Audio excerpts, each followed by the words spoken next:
Japan, the country's plan to export missiles to the Philippines has triggered fresh tensions with China.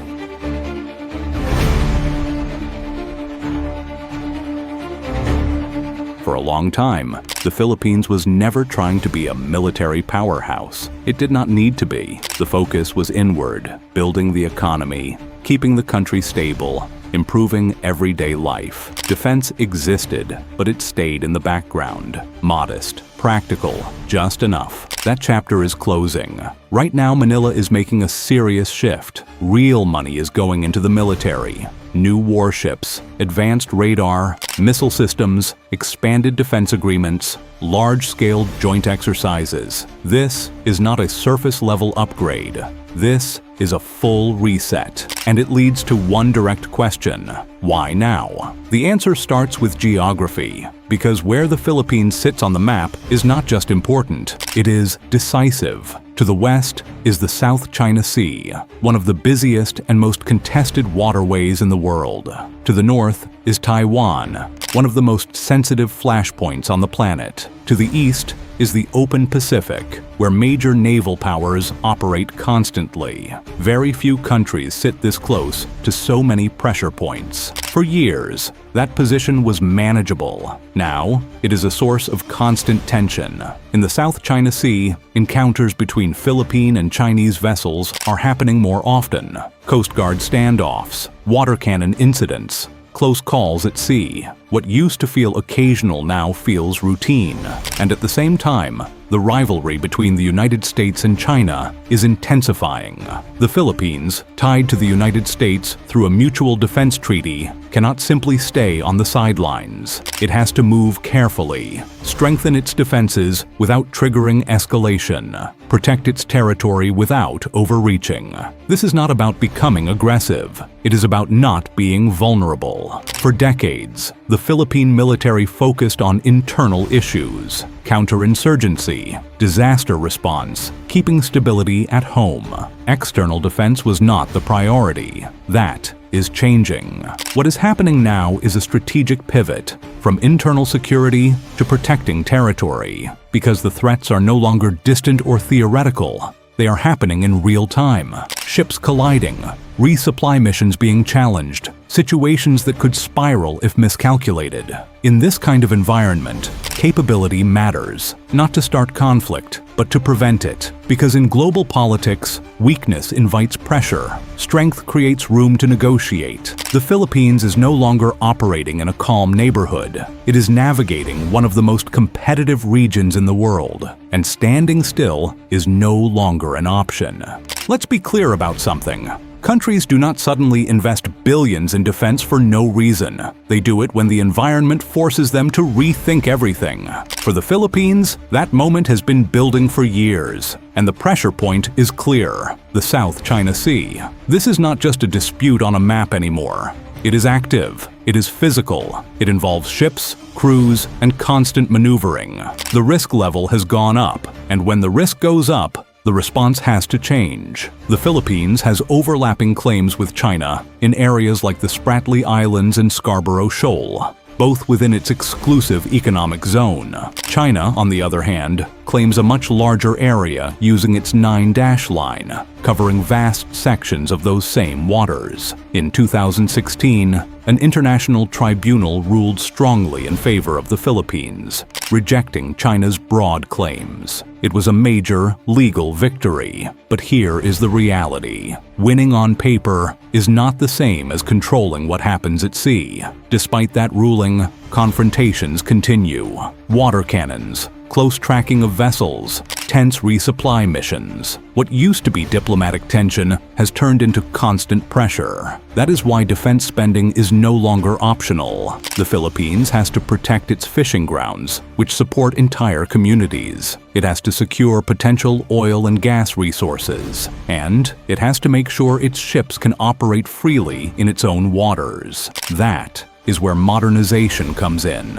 Radar systems that see farther, missile platforms that create deterrence, capabilities that make interference more costly, not to escalate conflict, but to make sovereignty real. Now layer on top of that the bigger picture. The growing rivalry between China and the United States. The Indo-Pacific is now the center of global competition, where trade, military power, and technology all intersect. And the Philippines is right in the middle of it, not as an observer, but as a key player.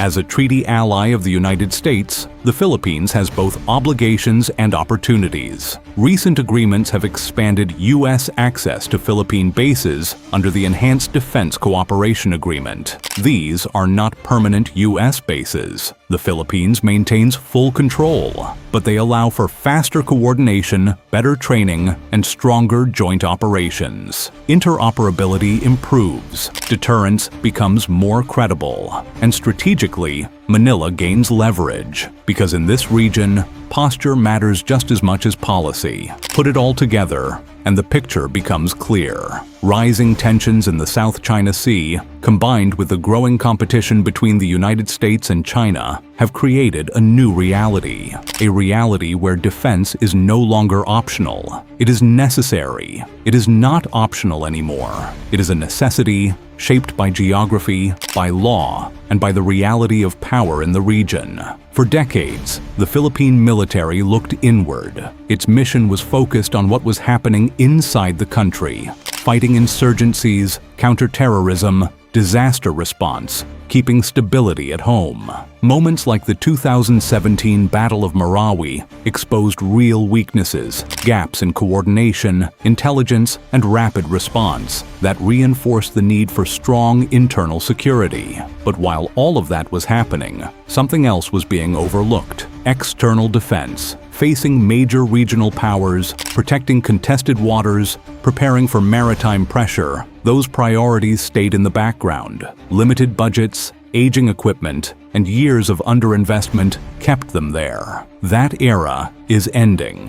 What is happening now is one of the most ambitious military transformations in Philippine history. The modernization of the armed forces is not a small upgrade. It is a complete shift in mindset, from maintaining presence to creating real deterrence. And it is happening across every domain: air, sea, land, cyber, even space. Start with the air. The Philippines is bringing in multi-role fighter jets, not just to defend its skies, but to respond faster, see farther, and operate alongside allies when needed.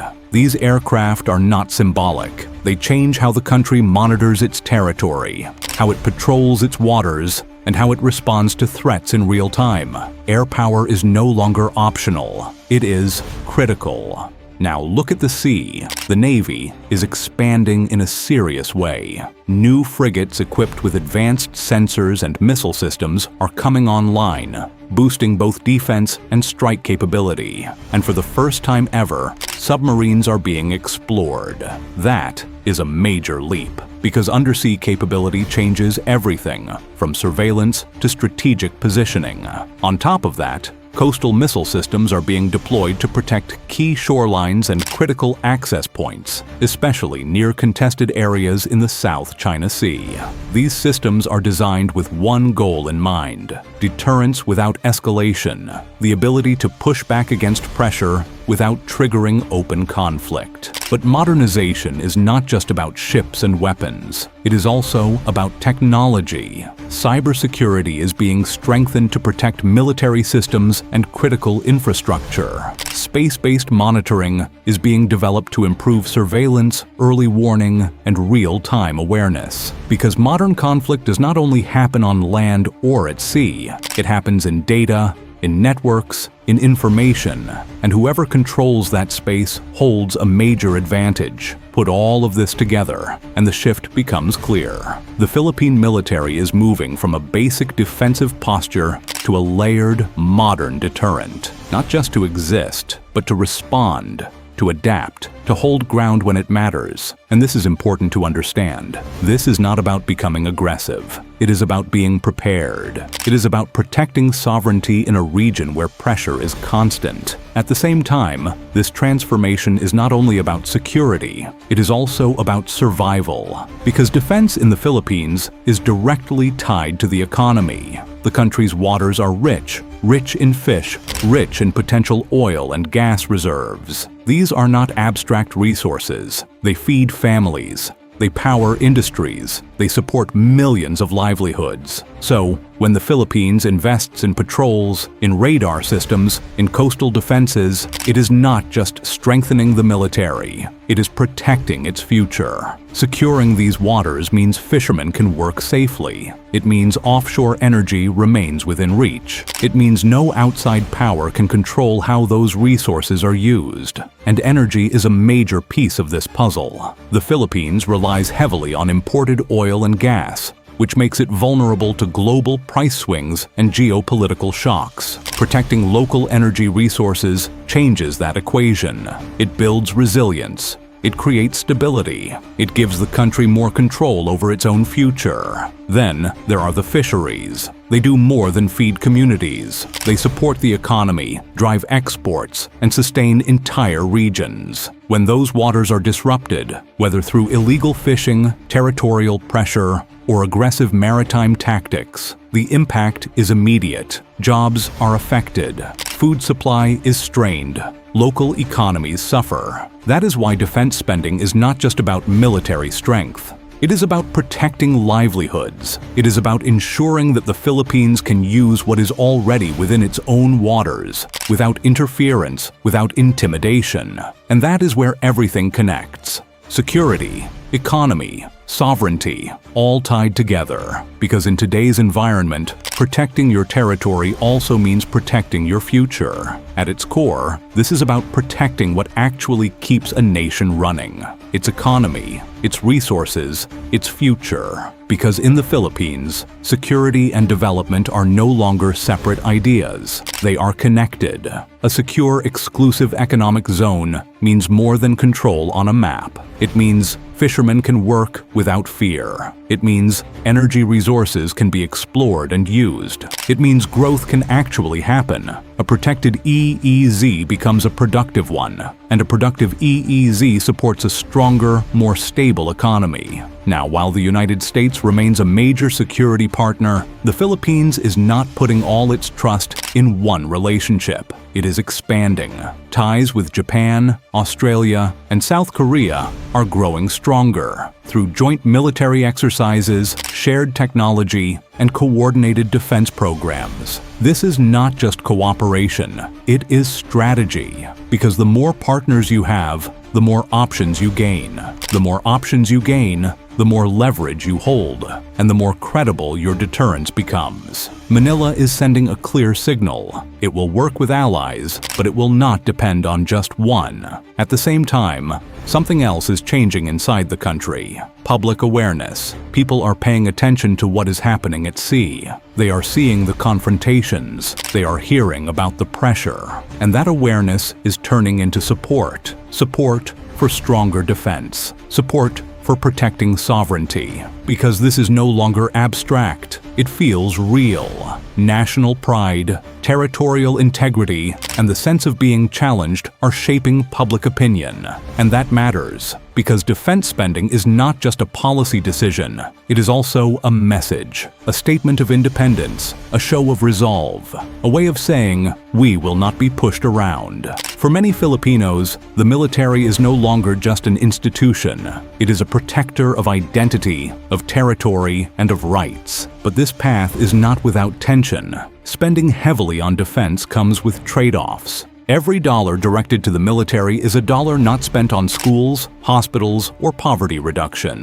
That is a real debate. There are also concerns about escalation, about becoming too militarized, about relying too much on foreign suppliers for advanced systems. These are valid questions. and balancing defense with development is not easy. It is an ongoing challenge. But despite those concerns, the direction is clear. The Philippines is no longer on the sidelines. It is stepping into a more active role in regional security. Its military buildup reflects a deeper realization. Power dynamics are shifting. Maritime rights need to be defended. The future is uncertain, and preparation is no longer optional. Looking ahead, the focus is becoming sharper. Better awareness of what is happening at sea. Stronger air and naval capabilities, improved cyber defense, deeper integration with allied forces. The goal is simple: do not react late. Be ready early. Because this modernization is not about aggression, it is about necessity. The Philippines is dealing with multiple pressures at once: maritime disputes, global power competition, internal challenges, and even natural disasters. So, it is recalibrating. At its foundation, this effort is about four things: sovereignty, stability, security, survival. In a region filled with uncertainty, Manila is making a choice: preparation over vulnerability. And in doing so, it is sending a clear message. It will defend its territory, it will protect its people, and it will navigate whatever comes next with strength and determination. If this perspective made you think, share your thoughts below. Your voice adds to the conversation.